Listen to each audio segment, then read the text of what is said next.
Get your head. Big howdy, Internet. I hope that this video finds you and your family well. Being that I have an autoimmune disease, I've been spending a lot of time at home organizing my relics and doing things like that with my collection to keep myself busy. And as I was going through the collection, I was looking at the Confederate buttons I found last year, and particularly at the cast eye buttons. And I was noticing some differences in the manufacturing and the style of these buttons. So it led me to think about where and when these buttons were manufactured. Now, these cast infantry buttons are very prevalent around the Atlanta campaign. So ultimately what I would like to determine through this research is the origin of these buttons. It is generally accepted within the community that these buttons began to arrive on the scene around 1863, so mid-war, and specifically they began appearing around the Chickamauga campaign and the Atlanta campaign. Another accepted idea about these buttons is that they were manufactured at one of three places, either in Tuscaloosa, Alabama, Griffin, Georgia, or Rome, Georgia. Now there's different theories as to why each of these may have produced these, and I theorize that maybe each of these may have produced these buttons, but my question regarding this matter is, where did these buttons originate and where was the original place of production? So for that, let's go to a little bit more known information about these buttons at the Ridgeway Civil War Research Center website. Now this is a great reference for anyone who has not visited this site. They have thousands and thousands of buttons listed here of all different types of variations. They show not only different styles and variations, but as you dig a little deeper, they actually also show some fakes that are being produced and sold on the market. So it's a good place to protect yourself as well with a vast database of knowledge. So scrolling back up here to the top of the site at the Ridgeway Research Center, and I'll put the link down below for that, we can read a little bit of the information that is known by them. The Confederate infantry button block eye is on a plain background with a border. They were a Confederate wartime manufacture, one piece, cast brass or copper, concave back with shank on a pedestal, 22.5 millimeters. Now that's comparable to my buttons as I measured before. The button depicts a simple block eye on a plain field with a border, intended for Confederate infantry troops of Southern wartime manufacture, a local button, which that will play into our discussion a little bit further in, but that's a pretty common term in Confederate buttons. There were local buttons, and so they were probably produced local to the area and then shipped to the troops that were in that specific area, because logistics were a large problem. Getting supplies to the troops in the field were a large problem. The button is solid cast of copper or brass, and the metal content can vary, which also of note here, these buttons have been found cast of lead and of white metal.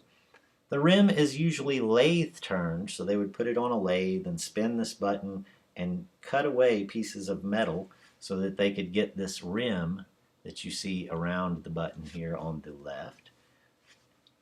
And the depth and thickness of these buttons can vary considerably. There's no back mark. They're a sturdy cast button with a deep well, and the shank is integrally cast sitting on a post, which was then hand drilled, so you'll see a lot of variation in where these buttons were drilled. And they were likely manufactured in Georgia by multiple producers. So again, I believe that to be true as well, although my intention in this video is to try and find where they originated. So let's scroll through some of these examples. They have many, many more examples than I do in my collection. And some of these resemble the buttons that I found last year, which is what kind of triggered this whole discussion, the buttons I found last year. So just looking at these first few examples, we can notice some differences. This top button has a long, sort of narrow eye with a narrow central shaft, and the button directly below it has a much more short, compact eye with a wider shaft. And in measuring my buttons, I noticed this phenomenon as well. I had two buttons there that had different measurements on the eye. So That is of note. Also of note here is this pour over or excess casting here. So as we scroll through, one thing we will also notice is that most of these buttons were found in the Atlanta campaign, as part of the Atlanta campaign, which all of mine were. But as we scroll further down, we can also run into some of these buttons that were found in Northern Virginia. And if these were local to Georgia, why were they up there? Well, the troops had moved through. So we'll get into that again in a minute. But of note, some of these buttons were found at Cedar Creek in Virginia, which we'll come back to that in just a moment. I'm trying to find those particular buttons right now. Here we go. This series of buttons was found at Cedar Creek, Virginia. This button and this button were found at Cedar Creek. So these buttons have gotten around, but let's talk a little bit about why that might be. So as we spoke about a little bit earlier, the battle at Chickamauga is basically the first known location of these buttons. They started to appear around that time. The Battle of Chickamauga in Georgia occurred on September 18, 1863. There was a large number of Confederate troops on site for that day that then traveled on throughout the northern states as well, up into Virginia, and carried on the battle. Some of the notables there would be General James Longstreet. He was at Chickamauga and then moved on up north into Virginia. Another notable in this instance, especially for the Cedar Creek example, would be Joseph Kershaw, who was involved both at the Battle of Chickamauga, Chattanooga, and then moved on up into Virginia and ultimately was involved in the Battle of Cedar Creek. So that is how these buttons may have found their way up into northern Virginia, where they are sometimes found. Again, though, most frequently examples of this button have been found in the Atlanta, Georgia area and in a large encompassing circle that comes up just north of Chickamauga and down to around Atlanta. With that said, let's take a look at the movements of these troops that were coming into Chickamauga and where they may have been resupplied along the way. Maybe that will answer some of our questions. So we'll move over to this map of the route of reinforcements for General Bragg at Chickamauga. Now, I feel that this map may offer the most evidence of any as to why the buttons may have in fact come from one particular location. So we'll start over here with Generals Walker and Breckinridge, who were at the time in Vicksburg, and on their way into Chickamauga, they made their way through Mississippi, over through Selma, Alabama, then to Montgomery, Alabama, up to Atlanta, and then up through Rome, Georgia, as they made their way into Chattanooga. Then we move over here to Longstreet's troops, who on September 9th were at Orange Courthouse in Virginia, and they made their way down through North Carolina and South Carolina. They cut across through the middle and southern part of Georgia and ultimately made their way through Atlanta and Rome, Georgia, on their way into Chickamauga. So immediately off the bat, I see that Rome, Georgia is a good candidate because every troop, every Confederate reinforcement that came into the battle was coming in through Rome, Georgia. Another thing we have to consider is the logistics of supplying troops while in the field. Ideally, the troops would pick up the supplies where they were made or very near to where they made, because transporting supplies at the time meant either loading down troops with supplies, loading down mules or wagons with supplies, or loading them onto a train, and from that train loading them onto mules or troops and dispersing them into the field. Pretty complex and logistical nightmare to get supplies out into the field. So, as I stated, it was usually best if the troops were passing through and could pick up the supplies. With that said, we have three possible locations where they could have been manufactured. Let's start with the first being Griffin, Georgia. Now, Griffin, Georgia is 154 miles from Chickamauga, Georgia.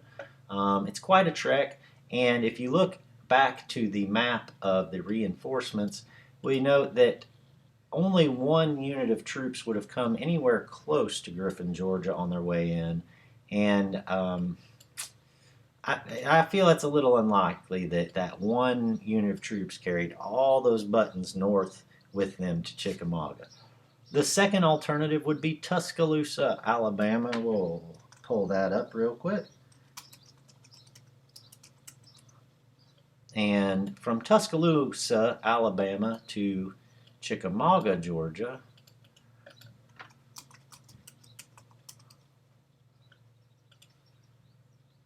is 208 miles. So even further than the trip from Griffin, Georgia to Chickamauga is the trip to Tuscaloosa. Now again, if we go back over here to the map of the reinforcements that come in, Walker and Breckinridge's troops came in through Selma and Montgomery.